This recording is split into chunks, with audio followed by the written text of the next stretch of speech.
Hello friends, what is good? Let's see. Yeah.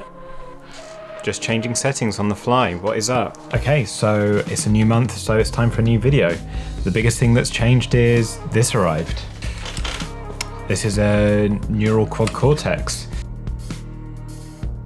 Cool. For those of you that are looking for the includes paid promotion badge on this video, you're not going to find one. I bought this with my own money, so I can say whatever the hell I want. I'm going to try and attend to a couple of things with regards to the quad cortex, mainly with the unit itself, and actually we're going to talk about the greater thing of GAS, so gear acquisition syndrome, that exists within our community and the effect that it has on us when we see brand new shiny things with lots of lights and knobs. It seems to make a few people go a bit spare. Where do we start? Do we start with the quad cortex or do we start with the history lesson? All right, we'll start with the quad cortex. I guess that's why you're here, so I'll give you the TLDR. It is an amp sim.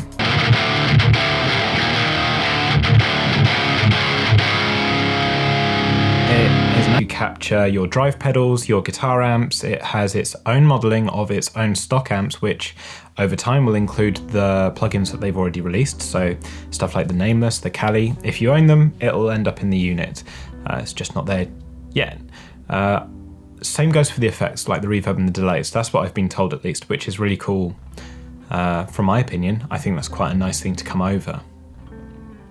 The other thing that I've experimented with is within the capture of the unit, you can capture microphone preamps, and it works. It's a bit touchy, but it works. So then there's this sort of overarching question of, is it better than a Kemper? Is it better than an Axe-Fx? And then the third one that normally comes in is, do I need one? So the answer to all of that is maybe. The reason why it's maybe is because I don't like telling people what to do with their money, ever. Even if I'm sure that it will improve their life, they may disagree with me. However, say with this instance with the quad cortex, I've spent an amount of money on it, and my job for me isn't to see, can it be an amp? I already have that stuff here. It's how much can it do for me? How can it fit into my workflow? Can it improve that workflow? And actually, can it introduce me to things that I don't currently have access to?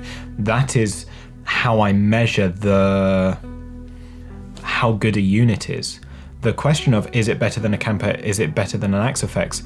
All those things make amp sounds. And depending on how much you care will determine how much you like one or the other. For me, I liked the Kemper when I started out because it gave me access to loads of amps. But that's the same reason why I liked having an Axe-Fx. I just switched because I became enamored with the idea of being able to take my Kemper to the studio and capture stuff. This was back in the day when I had an Axe-Fx Ultra. The history lesson that I was talking about is the fact that I started my journey in recording and stuff on digital platforms with digital amps. Because when I was younger, I couldn't afford real amps, and I definitely couldn't afford to I couldn't afford it cost-wise, and when I did own a 5150, I couldn't afford to turn it up loud enough for it to be good, so then it was just sort of a paperweight. So then I ended up with an Axe-Fx, and I tried everything, and now we're here. Sort of gone full circle. Now I can use load boxes with my amps, and that seems to be my favourite. But sometimes time doesn't allow for that, and all sorts. So the quad cortex, where does it fit in? What's it going to do? The easiest way that I can explain it of how I imagine what it could be is this diagram. And I haven't put it to the test yet because I just haven't had the time since it's turned up to cable it in. The idea, and this diagram is like one permutation of the flexibility of what I think is possible. It does rely on a patch bay because I need to be able to move the inputs and the outputs around. However, within the unit, I can do all this subrouting. So I can take a DI, I can have an amp signal, I can then choose to use one effect send to go to my floor pedal board so that I don't have to capture any of my drive pedals if I don't want to, which means that I have control of those. I can then loop that back into the amp. The second send goes to all my stereo effects units, things that I don't feel sounds good in front of the amp, but I think sounds better after the amp. And then I can determine whether that's before the cab or whether I don't want that to come from the cab at all, and whether I want that to be a completely separate stereo feed when I'm recording. So I'd have the option of recording a safety, DI, an amp tone, and then a wet signal. So it'd be DI, dry, wet, but then you can also do DI, dry, wet, wet, I think. Is there enough outputs? Hang on. Okay, so apparently I haven't looked at the back of it enough. There's 2 stereo outs on the back. So you could, in theory, have 2 amps, 2 cabs, panned left and right going out the main out. So you could then have a stereo effects coming out the 3 and 4. You could then also do a send out to a pedal board that then converts it into stereo without hitting the return and send that to a secondary set of preamps. So you could have 3 stereo sends. So all this stuff, it starts building up. This is where my brain starts going, oh, okay, this is quite a lot.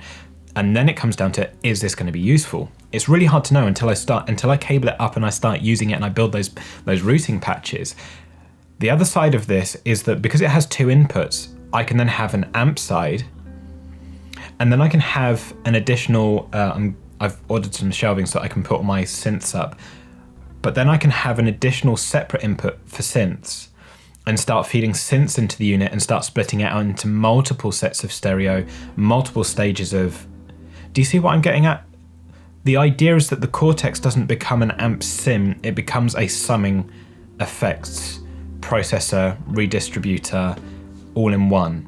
And then also a travel interface for when I'm away from the studio, so I don't have to take my gear with me. I can just take the quad Cortex and record everything and then process on the fly.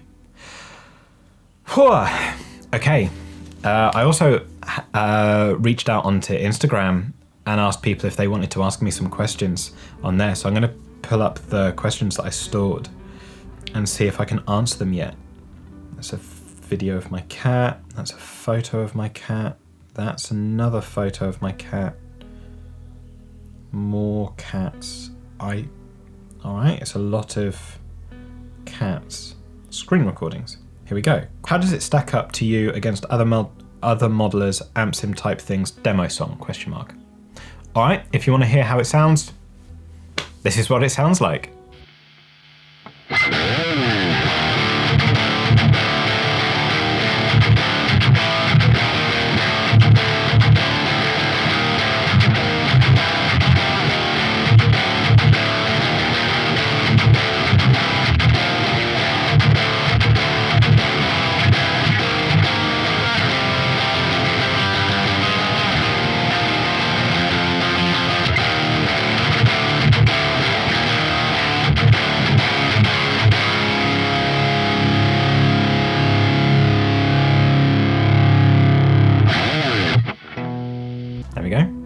Pretty quick, but it's an amp, but it sounds good, but I can also make plugins sound good. That's not the criteria that I need it to meet, but hopefully that gives you some sort of idea. Is it ultimately worth upgrading from a Helix? I've had 2 interactions with a Helix before. It was fine. It wasn't amazing. It wasn't the worst. I just wasn't very familiar with it. If you're just sat at home recording, I can't imagine if all you want is a guitar tone. It comes down to your own valuing system and how you deal with it. If you just want amps, you probably already have that stuff available to you. Please review the quality of the cab IRs. Are there plenty of options? Are they raw or process sounding? My understanding is that they're all raw in the unit by Getgood, Adam Getgood, my mate.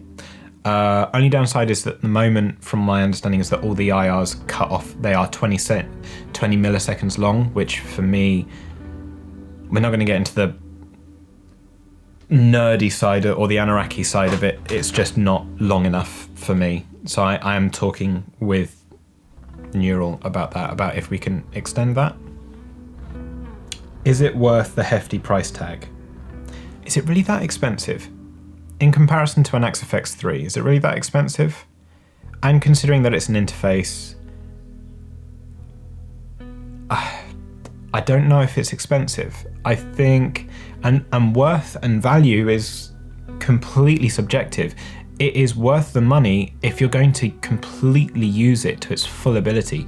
If you're just going to sit there and just noodle around and that's all you want and you value it like that, then that's also valuable. But if that isn't valuable to you, don't spend the money. How will you utilize it in future productions? What features will you find most useful? So I think the rerouting, subrouting, being able to load, captures of my outboard if I want to onto synths. Say I've got I'm already using my BAE preamps or something and I just want to put the synths through that sound. I can do that without having to patch into the BAEs. That's quite nice. Also, I only have one Chandler Germanium preamp, which looks like this, but because of the capture being able to put up 2 into stereo means that I technically have 2 available. You see what I mean? So that's sort of Swiss Army knife type thing. It would just be nice, neural, if we could load more than 3 captures per preset, please. Would you consider selling preset amp profile packs for the QC? Maybe. I don't know. I feel like there's probably going to be better people. I'm quite happy with making presets for the plugins when Neural asks me to. I don't know about selling stuff for the Cortex. I could be being a hypocrite right now because it may happen. I already sell stuff for the Kemper, but that's literally just things that I stored for ages. But I did spend a lot of time on them. I kind of feel a bit weird selling presets. I don't know. We'll revise that. Is the amp capture as good as the reviews say they are? So I have noticed something about the amp capture. If you are bad at getting tones from an amp, your captures will be bad. The capture doesn't fix it, it just grabs exactly what's there. I've been sent some captures that I think sound incredible, like genuinely incredible. And I've been sent some where I'm a bit underwhelmed, where it sounds really bad. So yeah, it can. How much dynamite is going to be required to nuke this thing? It's a good question. It is built like a tank, I will say that. I have stood on it. I have also jumped on it and it's not broken. So there we go. I hope that is a bit of an insight. Once it's gotten cabled up and I've got it working how I want to over the next couple of weeks, I'll probably revise this video and do a bit more. But that's the initial impressions and the start of the conversation with regards to the Quad Cortex.